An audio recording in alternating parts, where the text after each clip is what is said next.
сонундарды угам десең, эсиңе түй Марал ФМ. Маралдын толкунунда жекшембиде 7-де программасында сизден суроо, аалымдан жооп. Суроолоруңуздарга түз эфирде Аалымдар кеңешинин мүчөсү Чубак Кажы Жалилов жооп берет. Байланыш телефондору 0312 68 06 06. Elhamdülillahi Rabbil alemin vel akibetu lil muttaqin. Sallallahu ta'ala ala Rasulina Muhammed ve ala alihi ve ashabihi ecma'in. Esselamu aleykum ve rahmetullahi ve berekatuhu. Ardaqtu ağayınlar, urmatlı bir tuğandar, biz kayradan sizler menen Maral FM'de tüz efirdebiz. Jekşembide 7-de көрсөтүүсү урматтуу bir tuğandar, bugün bizdin süylöy turgan sözübüzdün özögü Ez-Zevac el-Misali, bul ülgülü öylönü, ülgülü üybüle kuru degen temanın tegedeginde bolmok çantkeni üybüle beken bolsa oşonda gana bizde mamleket beken bolot degen mesele. Ayta turgan mesele biz tüz efirdebiz. Egerde bizge çıgууну kalasaňyzlar 0312 68 06 06 telefon arkılуу bizge çıksaňyzдар bolot. Oşonday urmatlı bir tuğandar, ayta turgan mesele bizde taza kırgızça süylöybüz. Oşo hareket kılabız. Muna şunu esten çıkarbasaňyzlar, biz adep oz açkıç ele bizdin birinci garman gelip jetdi. Urmatlı garman kulak sizde. Alo, salamu alaikum. Aleykümselam ve rahmetullah ve berekatuh. Benim suram temadan sırtkar olsa da bir arayayım be. İyi. Rızkı turalıçı. Rızkı iyi. Rızkı degen kevler aytıp gününe naprimер 5 som, 1000 som iştersen de oşo sağa bölüngön deyip anan başыңdan jer kaçsaң da andan көп тийбейт дейт да. Андай болсо көп тапкандар кандай болот? Жолбогун жоктор кандай болот? Ушул жөнүндө кеңирээк айтыңыз. Suroğunuz büttü. Ha, бүттү. Rahmat bir tuğanım, bizden bir tuğanımız adegendele ırıskı jönünde aytıp ketdi. Egerde sen deyt taqdırına жазылынған ырыскыдан deyt, sen başың menen taşты ursaң dagı andan aşık ala albaysın degen de aytat dagı taqdır kırgız жазылган deyt. Бұл сөздү туура түшүнүү үчүн biz biraz артка чегинүүгө туура келет. Кудай Таалам инсанды жаратып, анан ошол инсанга мүмкүнчүлүктөрдү берди. Мүмкүнчүлүктөрдү берип, ошол инсан, ошол мүмкүнчүлүктөрдү кандай пайдалангандыгына жараша Кудай Таалам ошол адамды бактылуу, бактысыздыгын, өмүрүн, ырыскысын жана башка бардыгын жазып койду. Демек тагдырга жазылган ырыскы ошол биздин аракетибизге жараша болот деген маани. Ошондуктан ар бир инсан колунан келишинче аракетин көрүп, жанын каражанын карчуруп, ырыскысын издегенге милдеттүү болот. Ал эмес ошол перзенттерин багууга аракет кылуусу дагы милдеттүү болот. Меңа ушунча жазылган экен, ошондон аш таппайт экем деп айта тургандай, ал адам ага канча жазылгандыгын билбейт. Балким ошол бүгүн 500 сом таап аткан адамдын тагдырында эртең балким 5 миллион сом жазылгандыр деп айтсак дагы туура болот. Демек өзүбүз билбегенден кийин ошончодон ашык болбойт деп айтпаш керек. Бул гайып нерсе. Гайып дегенибиз кайып бизге көрүнбөгөн маселе. Кудай Таалам бизге буну жашырып койгон. Ошондуктан урматтуу bir tuğandar, biz men ырыскыма жазылгандан ашык таба албайт экем деп иштебей койбоо керек. Анткени ырыскыңыз канча жазылгандыгын дагы сиз өзүңүз али толук билбейсиз деген маани келип чыгат. Демек урматтуу bir tuğanım, колдон келишинче аракет кылуу керек. Бирок ошол аракеттин бардыгы шариаттын чек арасынан чыкпай турган адал жол менен болуу керек. Биздин дагы bir угарманыбыз бар. Assalamu alaikum. Алейкумсалам угарман. Бишкектен чыгып атабыз. Радионуңузду төмөндөтүп алсаңызчы, жаңырып атат. Бир суроо бар эле, ошо өткөндө угуп отуруп бир досубуз сурап көрчү деп калды эле. Апасы ошол күйөөгө өлүп калган экен да, казып алып биринчиси. Анан кийин күйөөгө тийсе дейт. Андан кийин өтүп кете турган болсо, ошол биринчи күйөөсү менен болобу, тиякта же кандай маселе, ошол суроо берет да. Сурооңуз бүттү bir tuğanım. Чоң рахмат. Рахмат, бактылуу болуңуз сизге. Эгерде бир аял заты турмушка бул жалган жашоодо бирден ашык жолу чыга турган болсо, анда акыретте ким менен болот? Албетте, биринчи кезекте бейишке чыкканы менен болот. Эгерде бардыгы бейишке чыгып алса, анда ошолордун арасынан адеп ахлагы түзүгүрөгү, адеп ахлагы кулк мүнөзү жакшырагы менен бирге болот. Адеп ахлак мына ушул дүйнөдө эмес, акыретте дагы өзүнүн эң сонун орду бар, урматтуу bir tuğanım.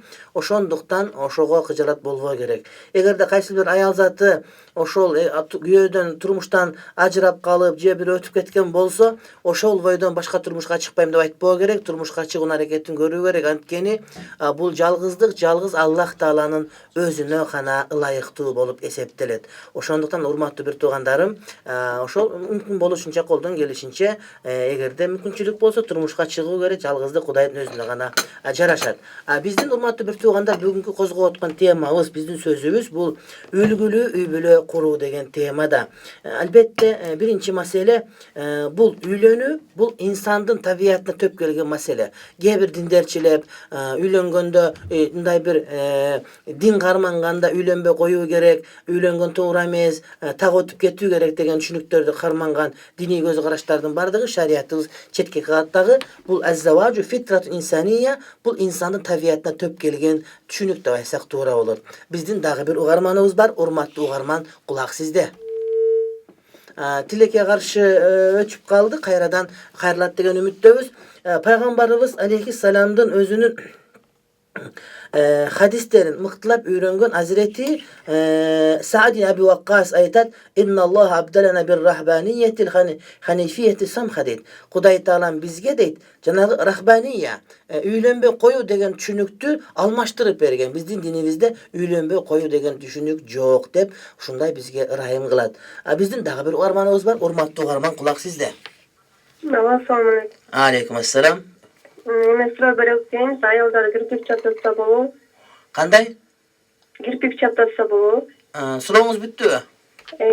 Rahmat sizge. Bir tuğanımız ayaldar kirpik çaptasa bolu deydi. Egerde tün içinde uktap atkanda ошол же balkim güyöңүздүн көңүлүн көтөргүңүз келсе, анда kirpik çapta alsanız болот, бирок көчөгө чаптап чыкканда болбойт. Анда анткени өзүңүздүн кирпигиңизди демеле жанагы музонун кирпигиндей сулуу экен деп ашык болуп калып, көп адамдардын жүрөгүн жаралап жиберүү коркунучу бар болгондугу себептен. Ошондой эле жанагы даарат алган учурда кирпик чаптаган жерге суу жетпей калгандан бул адамдын даараты толук болбой калуу коркунучу дагы бар.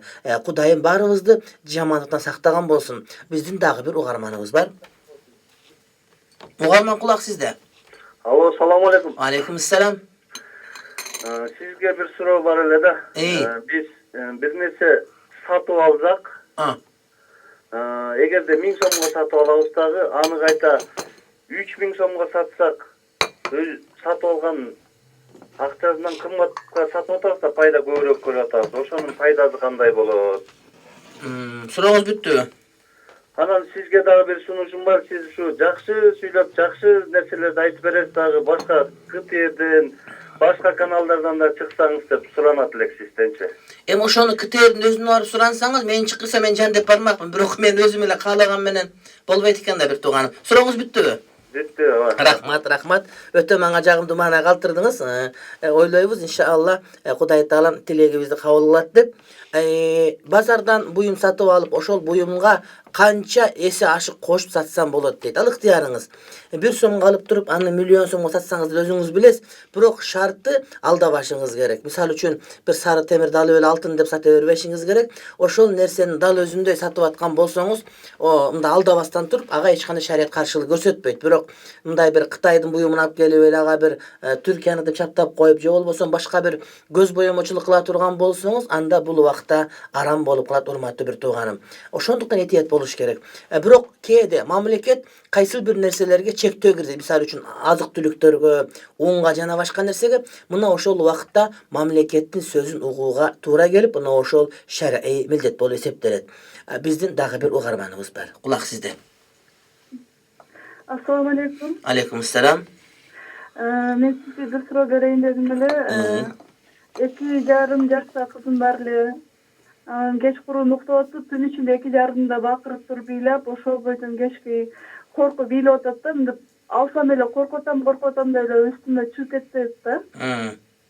Анан кийин алпардык окусак таза эле, жакшы эле деп неме окушту, сууга дагы окуп берди, неме оливкай маслага да окуп берди, ошо корккондо ушинтип айтышат деп, бирок дагы деле коркотом дейт, үстүнө жапкат эле коркотом деп ыйлай берет да. Сиздер өзүбүз деле окуп атабыз. Бүттү сурооңуз. Эгерде сурооңуз бүт урматтуу бир тууганым, сиз Бакара жана Али Имран сүрөлөрү жазылган дист алып барып, ошол кыз жаткан бөлмөгө үн чыгарып койгула. Ошол окулунган жерде иншалла шайтан шабыр башка нерселер жок болуп кетет. Бакара жана Али Имран сүрөлөрү окулунган дист тапар ошол бөлмөгө коюп коюңуздар. Ошол жерде окуп турсун. Ошондо иншалла бардыгы жакшы болот. Анан акырындык ордуна келет. Жанагы оору батмандап кирип, мыскалдап чыгат деген сөз мына ушул. Дагы бир угарман бар. Алло, саламу алейкум. Ва алейкум ассалам. Аллахтын ыраазычылыгы болсун сизге. Амин я раббал аламин. Чексиз ыраазыбыз. Рахмат. Бизде Кыргызда ушундай байкелер бар экенине. Мен сизге бир суроо берейин дедим эле. Кош. Өткөндө бир газета окуп атсам, газета. Газетада жазыптыр да, биздин азыр жаш балдар сабак учурунда мектептен качып, жума намазын окуп, анан дон коюп деп бир нерселер жазып, ошол журналисттерге кандай чаралар бар деп айта алат. Ушундай биздин динди жамандап жазып салды да кечегиде тигил журналисттер. Бул вакытта билеттир ошолор. Сурооңуз бүттүбү бир тууганым? Рахмат. Рахмат, аман болуңуз, тилегиңизге ыраазымын. Эми ал жанагыдай ит үрө берет, кербен жүрө берет. Анан кээ бир жанагы тилин чоюп, эгин чоюп сүйлөгөндөргө маани бербеңиз. Бирок чындыгында эле бизде мына ошол жума күнкү күн чындап эле бизде өтө олуттуу проблемалар жаратууда. Ошондуктан мына жаңы келген парламент мына бардыгыбыз шайладык азыр. Депутаттарды шайладык, акча бергенин шайладык, бербегенин шайладык. Айтор эптеп 120 алып келип отургузуп алдык. Эми ошолордон биз добуш кимге берсек, ошолордон сурашыбыз керек. Эми силер бизге мыйзам кабыл алып бергиле. Мунагы эмгек кодекс, эмгек кодекс деген мыйзамдан ошол саат 12:30-дан 2:30га чейин демалыш болсун. Биз жума күндү бүтүндө демалыш кылып бер деп айтпайбыз. Бирок жума күнү жума намазга баруучуларга ыңгайлуу шарттар түзүлсүн деп талап кылгыла ошолордон. Биз эмне кылабыз? Депутаттардын акчасын азгырылабыз, башка азгырылабыз дагы, жол салып берин азгырылабыз, асфальт салып берин азгырылабыз. Анан бир терек коюп берин азгырылабыз. Кийин алардын негизги иши болгон мыйзам чыгарууга келгенде унчукпай калабыз. Мына азыр кимге добуш берсеңер, ошолордон талап кылгыла. Сен депутат болдуң, бизге ушул эмгек кодексине киргизип бер деп айтканыбыз иншалла туура болот. Ансыз маселе дайыма кайталана берет. Ал эми тиги журналистке кудайым бар. Дагы бир угарман бар. Кулагым сизде. Алло, саламатсыздарбы? Салам алейкум. Алейкум ассалам, рахматуллах, баракату. Рахмат сизге. Сизден бир суроо бар эле да. Могу нике тууралуу да. Нике тууралуу. Ушу никенин мен угуштумда ушу түрү болобу, 7 түрү болот, анан кийин ошо менен дубалап нике кыйып койшот. Анан баягы ар кандай түрлөрү бар экен, 7-си күчтүү дегендер сөздөр болуп атат да. Анан кийин ошонусу канчалык деңгээлде туура экен сизден билейин дедим. Сурооңуз бүттү. Рахмат. Никенин 2 түрү бар. Бул туура кыйылган нике жана туура эмес кыйылган нике болуп, анан жанагыдай бир дагы андан башка кандай түрү болуш керек билбейм. Мен окуган китептердин бардыгында нике, туура нике жана туура эмес нике болуп бөлүнөт. Ал эми туура нике бул бир эле туурак нике болот. Эч кандай анын 7 түрү жок. 7-си күчтүү деген дагы сөз жок.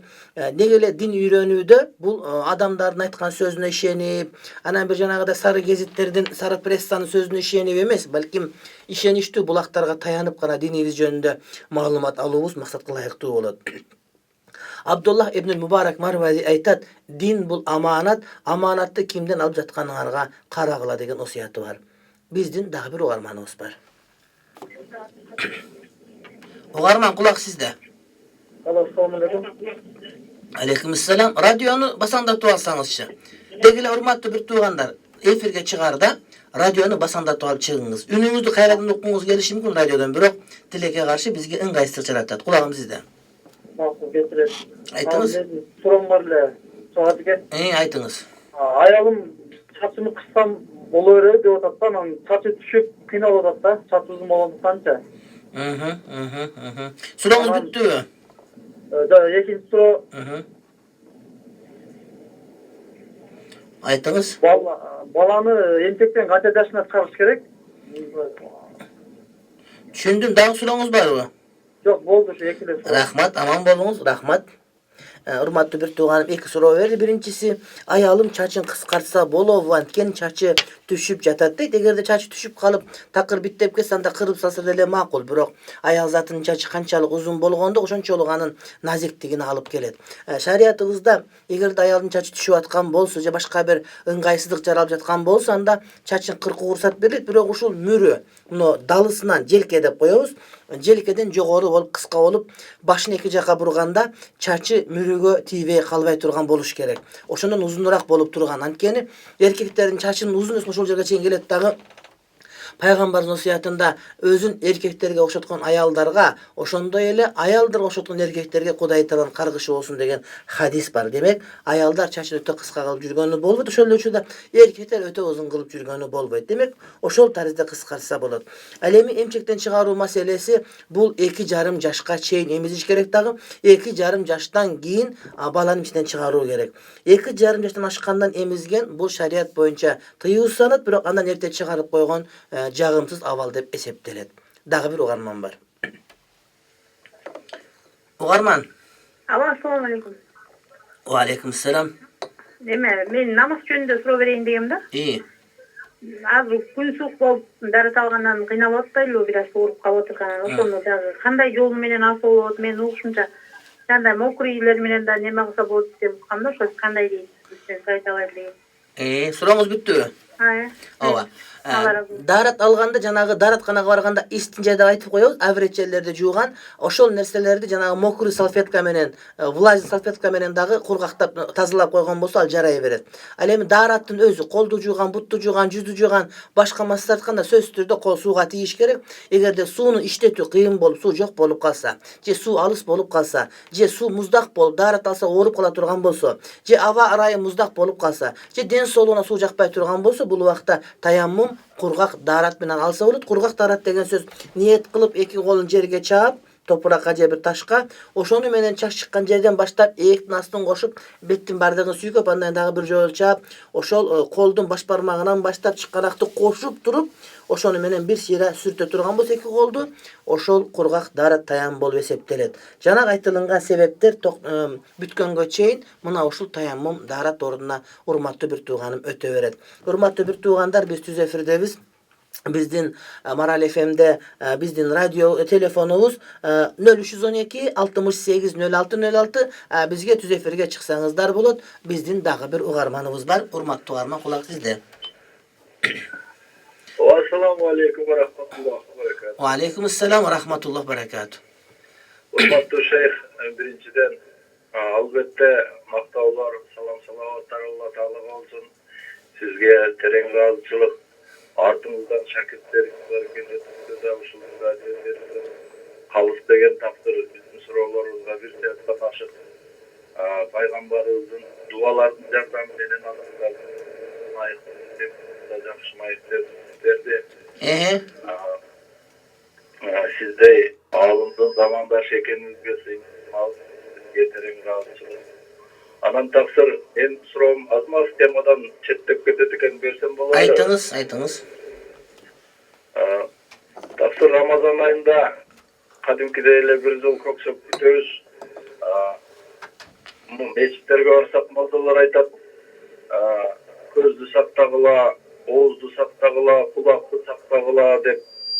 Эми колдон келишинче аракет кылабыз, бирок тилди сактап атабыз, оозду сактап атабыз, бирок тактыр көздү сактай албай калып атабыз. Бизге морозонун ысык жай мезгилге туура келгениге байланыштуу, бирок аялдар жаман көрбөсүн угармандарды. Почти жарым жалаңач болуп эле көчөгө чыгып алгандыктан көздү эч сактай албай калып атат. Анан мен ойлойм да, сиз кандай деп ойлойсуз, көп эле алымдардан сурадым, так даана жооп бере албады. Бул муфтияттан фатва чыгаруу укугу берилген да, аны билесиздер жакшы. Ушул фатваны спирт аралаштырган атырларды тебинсе боло берет деп эле уруксат берип эле фатваларды чыгарып бербей, ушул Рамазан айында маалымат каражаттары аркылуу урматтуу мусулмандар Рамазан айында эми жабынып, жуунуп жүргүлө, ачык айрым жүрбөгүлө деп бир мындай фатва чыгарып койсо, ушул муфтияттын фатвасы деле тийиштүү бир деңгээлде юридикалык күчкө ээ да, туура атасыз. Эми ушундай маалымат каражаттары аркылуу ушул Рамазан айында муфтияттан ушундай жарыя. Урматтуу Биртуганым, сөзүңүздү эки жолу кайталап атасыз. Эгерде бүткөн болсоңуз, мен сизге жооп берип баштайын. Же жаңа сөз айтыңыз. Бүттүбү? Рахмат сизге. Аллах разы болсун. Чындыгында эфир өтө кымбат, урматтуу Биртуганым. Бул жерде сөзүбүздүн көркөм экендигин, чечен экендигибизди мындай саймедире айтуунун кереги жок. Ал башка жал Сармерденде болот. Бул жерде бул эмне шарият маселеси айтылып турат. Биринчи маселе муфтияттагы жаңкы айтып аткан спирт кошулган атырларды койсо болот. Албетте буга Мухаммад Таки Усмани, Мустафа Зарка жана башка аалымдар фатва беришкен. Буну биз жокко чыгара албайбыз. Анткени бул шариятта бар маселе, алкохол бул арам болгону менен нажас эмес деп айтылат дагы. Демек, спирт кошулган атырларды сырткы пайдаланууга колдонсо болот. Аны ичкенге болбойт, бирок атыр катары колдонсо болот. Бирок эркектердин атырын, аялдар атырын колдонсун. Аялдар көчөгө чыкканда этирээк болуп себиниш керек. Аны көчөгө чыгып элдин бардыгын көңүл бурдурган арам болуп эсептелет. Ал эми Рамазан айында айтып атасыз, аялдар жылаңаш жүрөт, алар көз сактай албай атабыз деп. Эми көздү Рамазан айында дагы, Рамазандан мурда дагы, Рамазандан кийин дагы сактоо керек болот. Ал эми аялдардын узун кийинип жүрүүсү муфтияттын фатвасы эмес, Кудайдын Куранында айтылган. Куранда бир эмес эки жерде жолук салынып жүргүлө, узун кийгиле деген Ал-Ахзаб жана Ан-Нур сүрөлөрүндө буйрук келген, урматтуу Биртуганым.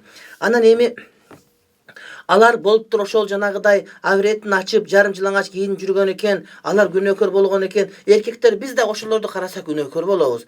Аялдарга узун кийинип жүрүү милдеттүү болгондой эле эркектерге дагы жерди карап басуу милдеттүү болгон. Демек, көздү сактоо бизге ошол аялдар көйнөк кийип жүргөндөй эле милдеттүү парз экен, урматтуу Биртуганым. Ошондуктан келгиле эже карындаштары узун кийимдерди кийсин дагы, эркектерибиз бардыгы көздөрүн сактасын деп айтат элем. Дагы бир угарман бар. Кулак сизде, угарман. Салам алейкум. Алейкум ассалам. Мен былтыр үйлөнгөндө тиги ата энеси каршы болгон кыздынчы. Болбой эле мечитке барып өзүбүз бири-бирибиздин эмели макулдугубуз менен нике кыйдырып койгом да. Жакшы эле ошол мындай. Анан эмне болду? Дагы деле каршыбы же кийингөнүп калыштыбы? Кийингөндө азыр айла жок акырындык менен уже. Ыраазылык кылып, алардын батасын ала бергиле. Бирок мындай кылбагыла. Дагы бир экинчи ай алып кала турган болсоңуз, ыраазылыгын алыңыз, таксырым. Эми жакшы эле жашайбыз да мындай мусулман дининде. Мусулман дининде жакшы, бирок деген ата энеңиз өмүр бою нааразы болуп кетсе, никеңерде береке болбой калат эле деген маани. Анан эми сиздикин азыр нормалий деп айтсам, анда бардыгы кечиресиз, нормалий дегенди кыргызча кантип айтыш керек? Жакшы деп айта турган болсом, анда элдин бардыгы ушундай болот экен деп эле көчөдөн колупташып барып никесин кыйып алган турат да. Ошондуктан силер никеңерди кайрадан жаңыртып алсаңар жакшыраак болот. Түшүндүм, рахмат. Рахмат сизге. Урматтуу Биртугандар, чындыгында ошол үй бүлө, үлгүлүү үй бүлө болуу деген маселенин дагы бир себептеринин бири Имам Табарани, Имам Байхакинин риваятында айтат: "Мен кана мусиран лан янкиха сумма лам янких фалайса минни" дейт. Кимде-ким дейт, бай болуп туруп үйлөнбөй кое турган болсо дейт, ал менден эмес деген пайгамбардын хадиси бар.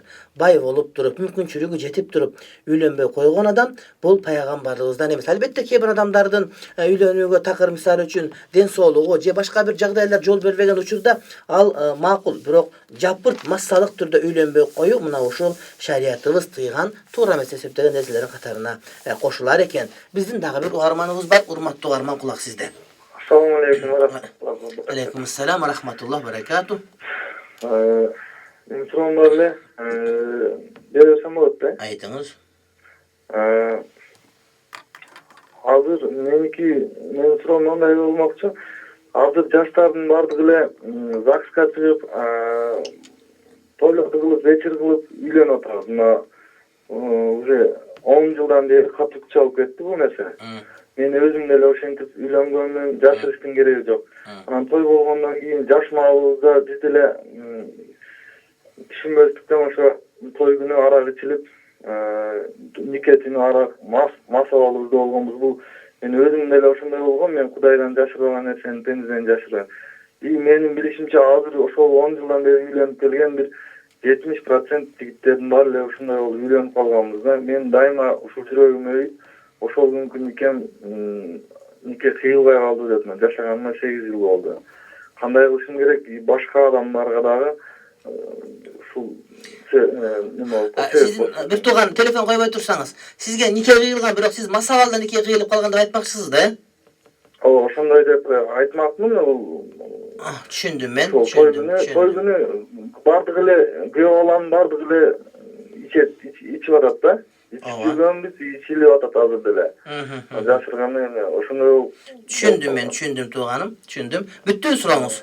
Бүттү, рахмат. Рахмат, бактылуу болуңуз. Эгерде күйөө бала нике кыйылган учурда мас болгон болсо, ошол кыйылган нике жарайбы жокпу деген маселе. Эгерде ошол күйөө бала мас болуп калып, аспан менен жерди ажырата албай жатып калып, чочко болуп калса, анда кыйылган нике жараксыз.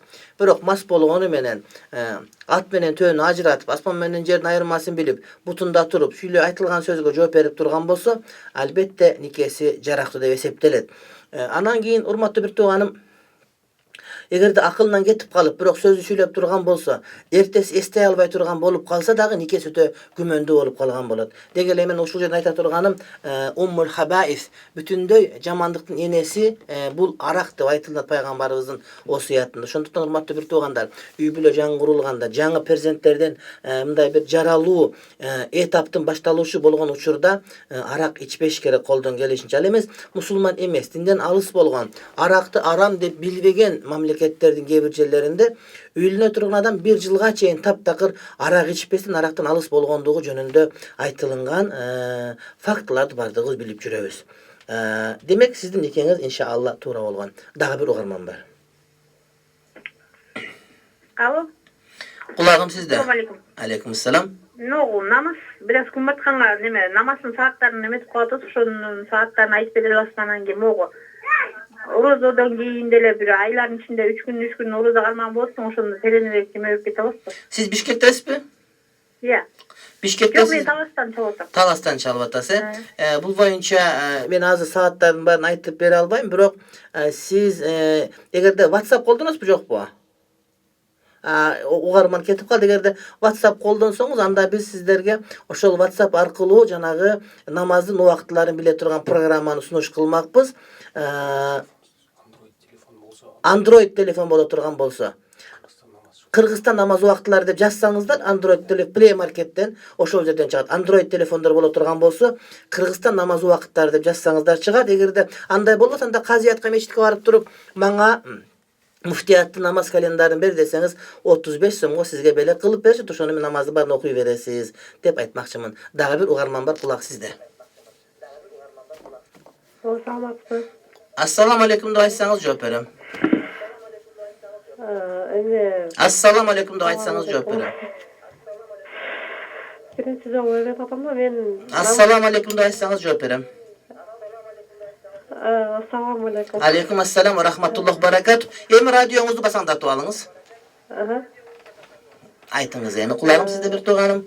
Сизге суроо берейин дегем, ушу мен современный кийинип эле, сыртка чыкканда намаз убактысында өзүнчө мындай кийинип намаз окуйм деп ойлогом да. Ооба. Анан ошол туура болобу же кандай болот, анан ошону айтайын дегем. Современный кийингенде таптакыр дыда жылаңаш жүрөсүзбү же кандай? Кантип жүрөсүз? Шындам эле анандай тыкан эле жүргөнгө айтам да, анан намаз убактысында өзүнчө кийим кийип окуса болобу. Сурооңуз бүттү бир тууганым. Рахмат. Рахмат, бактылуу болуңуз. Албетте сиз намаздан баштай бериңиз. Намаз окуганда этек жең узун кийинип, жоолук салып намаз окуңуз. Намаз бардын өз ордуна алып келет. Ошондуктан мен сизди дароо эле чүнкөндө айта албайм. Сиз намаз окуңуз. Намаз бейиштин ачкычы. Намаз бардыгын өзү чакырып келет. Намаздан калбаңыз, урматтуу бир тууганым. Дагы бир угарманыбыз бар биздин, кулак сизде. Ассаламу алейкум. Алейкум ассалам ва рахматуллах баракату. Радиоңузду төмөндөтүп алыңыз бир тууганым. Тиги комнатага чыгып кетейин. Чыгып кетиңиз. Эми болуп атпайбы? Кичирээбей атат, кузугубуз. Кичирээбей атат, андай себеп бар экен, айтыңыз. Бул комнатага кетип калдым. Макул, айтыңыз. Мындай суроо пайда болду да, чубазке. Бул бир мекемеде иштеген кошуна келин бар да. 30-тарга барып калган. Анан сүннөт кийинет. Алла ыраазы болсун а кишиге. Анан өкмөттүн бюджеттин жумушуна иштейт да. Ооба. Анан начальниги указ чыккан, президенттин указы чыккан, мамлекеттик жумушта иштегендерге жоолук салынбасын, жоолугуңду чеч. Бир жума убакыт берем, бир жуманын убакытынын ичинде жоолуңду чечпесең, арызыңды жазып жумуштан бошой бер деди. Ал кыз менен кейип калдым, аябай адашты дагы, жоолугун чечти, анан көйнөгүн, ушун көйнөгүн чечти дагы. Мурункудай современный кийип калды да. Жумуштун айынан жумуштан ажырабайын депчи. Бул ушундай указ чыкканы чынбы, калппы? Биринчи сурам. Экинчи сурам, мен Нарын шаарынан чыгып атам, чубазыкке, эки көз азиз адаммын. Өткөндө СМС жибердим эле, жообун сизге такыр албай атам. Менин номерим 700 05 08 10. 700 05 08 10. Кубаныч, Нарын шаары. Макул. Урматтуу Кубаныч мырза, кечиресиз, мен дагы жанагыда ойлогон өйдө кыстаган турмуш жеңет деп дайыма эле телефондорго жооп бере албай калам. Анткени бир күндө жүздөгөн мага мындай каттар келип калып, анан өзүм чектелүү мындай бир мындай адамдын баары чектелүүбүз да мүмкүнчүлүгүбүз. Мен кечирим сурайм сизден. Ал эми президенттин ошол указы чыккан эмес, бул жалган сөз, андай сөз жок. Мамлекеттик иште иштегендиги үчүн жоолук салынбаш керек деп айткан директордун өзү сотко бериш керек. Антип президенттин атын сатып, жанагы бөркал десе баш алып, анан саман түшүптүр, Самарканд учуптур деп, анан чылпагын ал десе көзүн оюп алган ушуга окшогондордон биз жадап бүттүк. Кайсы бир мектепке жоолук салынба десе, же бир кыздарды тыя турган болсо, же бир иштен жоолук салынба дей турган болсо, ошону сотко бериш керек. Бул биздин конституциялык укугубузду бузган болуп эсептелет. Падышабыздын андай сөзү айткан эмес, ал болгону жанагыда кара кийип, элдин баарын үркүтүп, паранжы кийип, мындай бир салттан тышкары бир кийинбегиле деген майын айткан гана сөзү бар. Бирок ал дагы указ жүзүндө эмес. Ошондуктан ушинтип айткандарга далилдеп бериш керек дагы. Ошол сөзүн жазып алып туруп бизге жазып бер деп, анан президенттин атына жала жапкандыгы үчүн муну сотко бериш керек. Биринчиси жалгандан президенттин атынан сүйлөп атат, экинчиси баш мыйзамды бузуп атат, үчүнчүсү дин тутуу эркиндигин бузуп адамдарды кордоп атат деген кине менен аны сотко бериш керек. Ошондо баардыгы ордуна келет. Биздин дагы бир угарман бар. Угарман. Салам алейкум. Алейкум ассалам. Кандайсыз? Кудайга шүгүр, рахмат, Аллах ыраазы болсун. Мен сизге бир суроо берейин дегем. Кокустуктан бир мусулман аял киши өтүп кете турган болсо бул дүйнөдөн. Ошол бир боёнгон болсо, чачын краска менен боёгон болсо. Же болбосо бир тырнагын лактаган болсо, ошол усулу өтөбү деген суроо берейин. Сурооңуз бүттүбү? Бүттү суроом. Рахмат бир тууганым. Чындыгында чачын боёк менен, краска менен краскалап алса, же тырмагын лак менен боёп, ошол бойдон өтүп кетсе, анда ошол маркумду жууган аялдар ошол тырмагында лакты кетиргенге аракет кылыш керек. Ацетон же башка бир атайын каражаттар менен чачын дагы кетиргенге аракет кылсын. Эгерде кетиргенге аракет кылып кетпей калса, анда калганын жуй берет. Кетсе, кетип жууган жакшыраак болот. Анан такыр кетпеген болсо анын колун кесип салбайбыз, кыяматта өзү жооп берет маселесине. Дагы бир угарман бар. Кулак сизде. Assalamu alaikum. Алейкум ассалам, рахматуллах, баракату. Чуагасы дарат боюнча эки суроом бар. Биринчиси дарат алып атканда, мисалы башка мас тартканды унутуп калып, эки бутту жууп, анан эстеп, андан кийин башка мас тартса дарат болуп өтөбү? Өтөт, айтып коем дарыл, өтөт таксырым. Рахмат. Экинчиси, ошол дарат алып атканда колду кургактаса эмне болот? Мисалы үйдөн колду жууп, бетти жууп, маск тартып, анан эске чыгып бутту жуурда колду кургатып, полотенце менен арчып эске чыгып бутту жууса, ошол ортосун бөлүп койсо болобу же болбойт? Ал да болот, боло берет, эчтеке болбойт. Чоң рахмат, Алла разы болсун. Бактылуу болуңуз. Ошентип үй бүлө курууда, үлгүлүү үй бүлө маселеси жөнүндө биз урматтуу бир туугандар сүйлөшүп жатабыз. Анан үй бүлө куруунун өзү бул коомдук пайда, анткени адамзаттын улануусуна себеп боло турган маселе, урматтуу бир туугандарым. Биздин дагы бир угарманыбыз бар. Угарман, кулак сизде. Assalamu alaikum. Алейкум ассалам, рахматуллах, баракату. Sizge men суроо берейин дегенмин. Бирок темадан сырткары. Айтыңыз.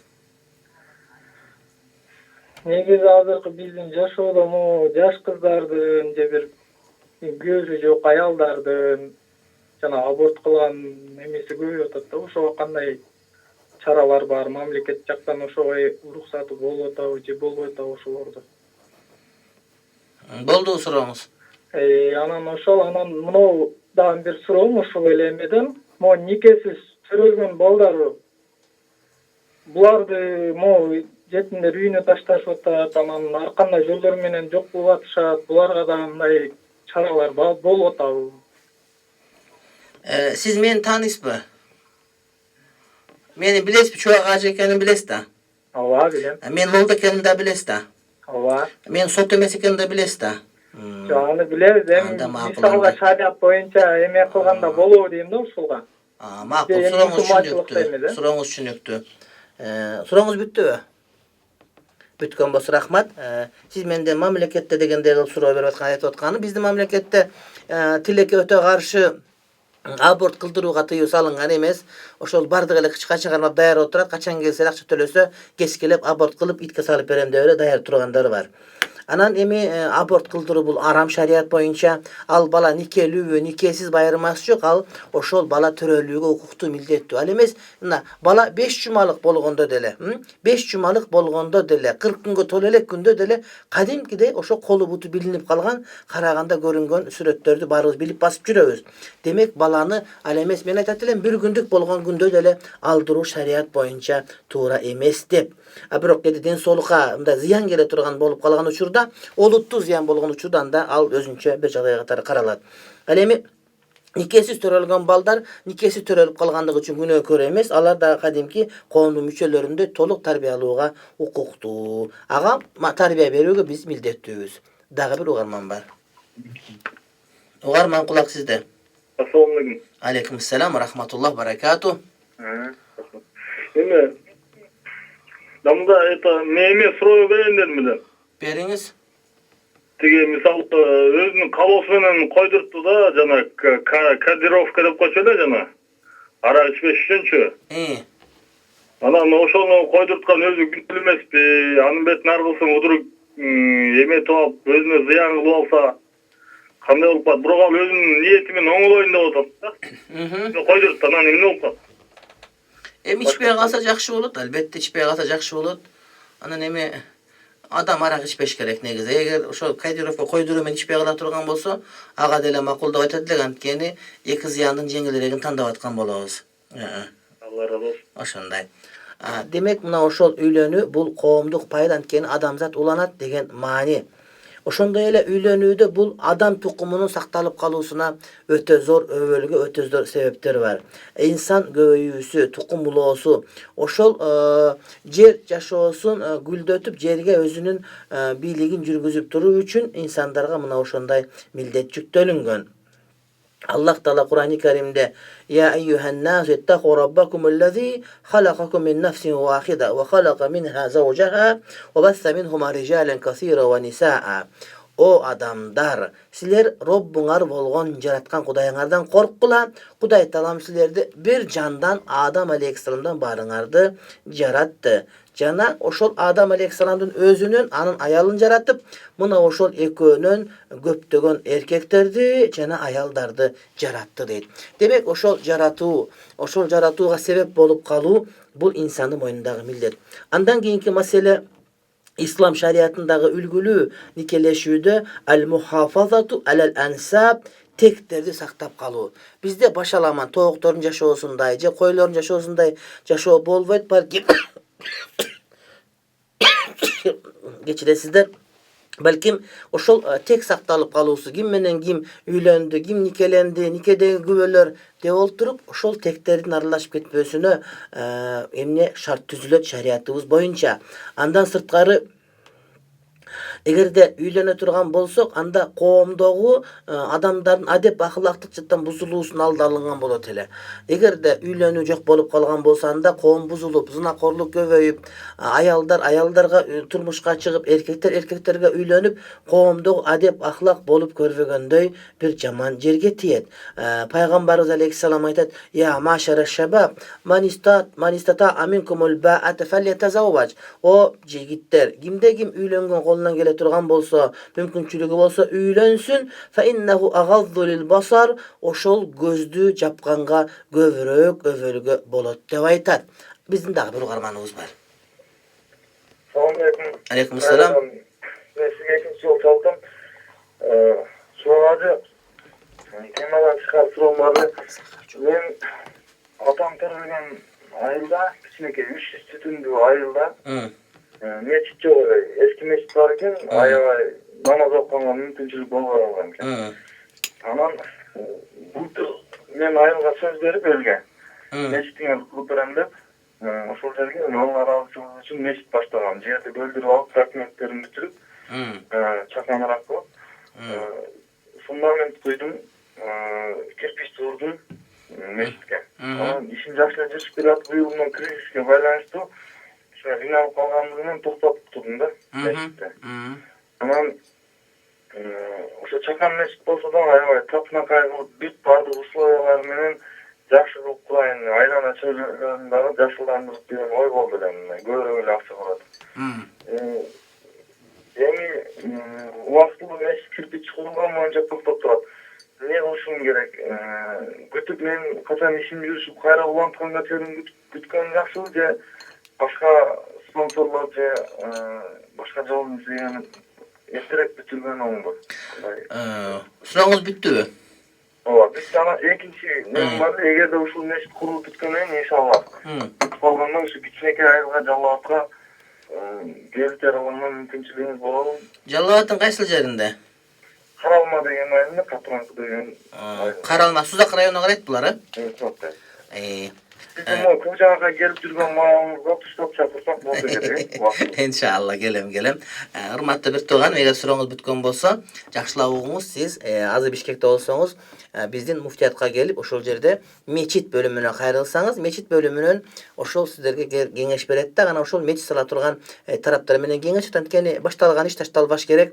Ошону өзүңүз таап бүтүрөм дебестен, ошону бүтүрө турган тараптар менен сүйлөшүп бүтүргөн аракетин көрүңүз.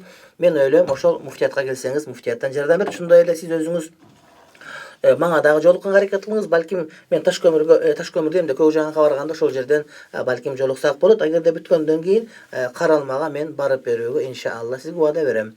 Дагы бир угарманыбыз бар, угарман кулак сизде. Сүйлөгү элек. Кулак сизде. Менга жанагы немени, орозонун немесин айтпай кеттиңиз го? Кантип айтым? Ооба, орозону айтпай кеттим. Орозону бир тууганым ай сайын тутуп берсеңиз боло берет. Ошон айлардын кайсы күндөрү? Айдын жанагы бул жанагы хижри календар деп коет, мусулманча ай башталганда немени өчүрүп коюңуз радионузду же телефонду өчүрүп коюңуз, уга бериңиз. Рахмат сизге. Мындай бир тууганым. Ар айдын 13, 14, 15 күнү кечинде орозо карманган Айямул Быйыз ак түндөрдө айтылынат да. Бул жанагы мусулман айы менен ай чыкканда башталып, ошол ай толгон 3 күндөрү деген сөз. Андан сырткары мына жуманын ар дүйшөмбү, бейшемби